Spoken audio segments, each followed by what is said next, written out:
हर हर महादेव। जय शिव शंभू। आज प्रदोष का बहुत शुभ दिन है, तो आप सभी को एक विशेष उपाय जो कि प्रदोष के दिन ही किया जाता है, गांठ लगाने का, जो कि सभी कामनाओं की सिद्धि के लिए आवश्यक है, वह उपाय बताऊंगी और साथ ही दीपक का उपाय आप सभी को बताऊंगी। सबसे पहले आज प्रदोष काल का समय जान लीजिए। देखिए, सबकी परिस्थिति अलग होती है, सभी व्यक्ति मंदिर नहीं जा सकते, तो घर पर ही आप एक जगह पर दीपक लगाकर भी सभी सुखों की प्राप्ति कर सकते हैं।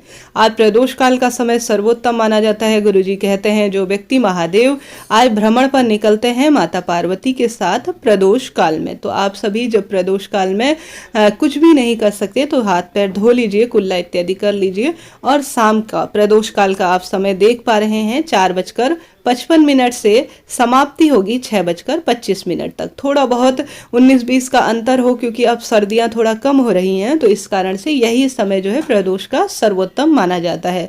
तो इस समय अपने घर के मुख्य द्वार पर आप सभी गोल बत्ती का घी का दीपक एक जरूर से लगा दीजिएगा। महादेव भ्रमण पर निकलेंगे माता पार्वती के साथ, आपके घर पर मुख्य द्वार पर दरवाजे पर जो दीपक प्रज्वलित होते हुए दीप लगा हुआ देखेंगे, तो आपके घर परिवार पर प्रवेश करेंगे और सभी कष्टों का तत्काल निवारण करेंगे। तो पहला कार्य ये करना है।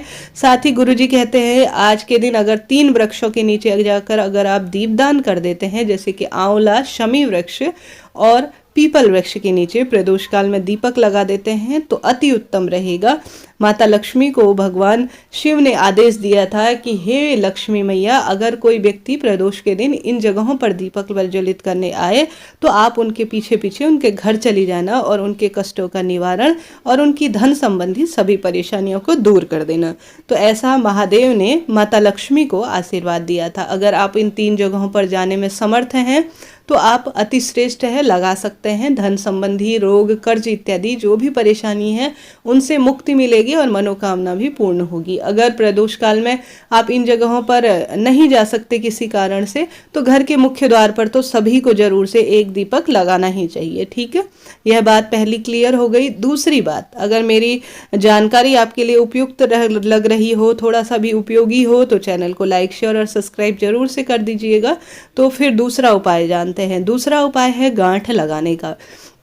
सदियों से हम जब अपनी मनौती मांगते हैं या कोई विशेष इच्छा होती है या महादेव पार्वती का गठबंधन करते हैं, तो सालों से प्रथा चली आ रही है। तो गुरुजी का यह उपाय सर्वश्रेष्ठ है, जो कि प्रदोष के दिन किया जाता है। शंभेश्वर महादेव का नाम लेते हुए यह उपाय आपको करना है। सामग्री की क्या आवश्यकता पड़ेगी, ध्यान से सुनिए। इस उपाय को आप पूरे दिन भर में रात्रि तक भी कर सकते हैं महादेव के मंदिर में जाकर। ठीक है, महादेव के मंदिर में आप सभी को बेलपत्री, 1 बेलपत्री की आवश्यकता पड़ेगी। बेलपत्री पूर्ण होनी चाहिए। अगर आप नई ला सकते हैं तो उत्तम है, नहीं तो महादेव पर चढ़ी हुई बेलपत्री भी आप ले सकते हैं। 1 बेलपत्री लेनी है, खंडित ना हो, इस बात का ध्यान रखें। पूर्ण होनी चाहिए, डंडी सहित होनी चाहिए। अब आप सभी को मौली लेकर जाना है घर से, और आप जिस प्रकार से भी महादेव का पूजन करते हैं अति श्रेष्ठ है। पूजा इत्यादि कर लीजिए, जल वगैरह चढ़ा लीजिए, और विधि विधान से पूजन करने के बाद आपको यह उपाय करना है। आप सभी को 1 बेलपत्री लेनी है और मौली से जो उसकी डंडी है ना, उस पर 7 गांठें लगा देनी है। जो मैं दोबारा बता रही हूँ, जो बेलपत्र है वह डंडी सहित होनी चाहिए। उस पर आप सभी को 7 गांठ लगानी है। अपने मन की इच्छा है, जैसे विवाह की इच्छा है, नौकरी की इच्छा है, संतान प्राप्ति की इच्छा है, या जीवन में जो भी आपकी कामना है, उस कामना को कहते हुए आप उस बेलपत्री की डंडी में मौली से 7 गांठ लगा लीजिए। ठीक है, साधारण तरह से गांठ लगानी है, 7 गांठ लगानी है।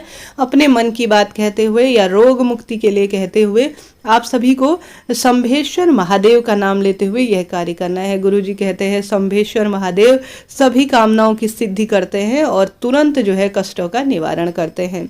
तो आप सभी को अपने बच्चे की नौकरी के लिए कर रहे हैं, पति की नौकरी के लिए कर रहे हैं, या उनके विवाह के लिए, या उनकी रोग कर्ज के लिए, जिस भी कामना से करते हैं, शंभेश्वर महादेव का नाम लेते हुए आप सभी को बेलपत्री की डंडी पर 7 गांठ मौली से लगा देनी है। और जो डंडी का मुख होगा ना, मौली जिस पर बांध रखी है, वह अपनी तरफ रखते हुए आप सभी को अशोक सुंदरी माता के स्थान पर इसे रख देना है। ठीक है, काफ़ी सरल उपाय है।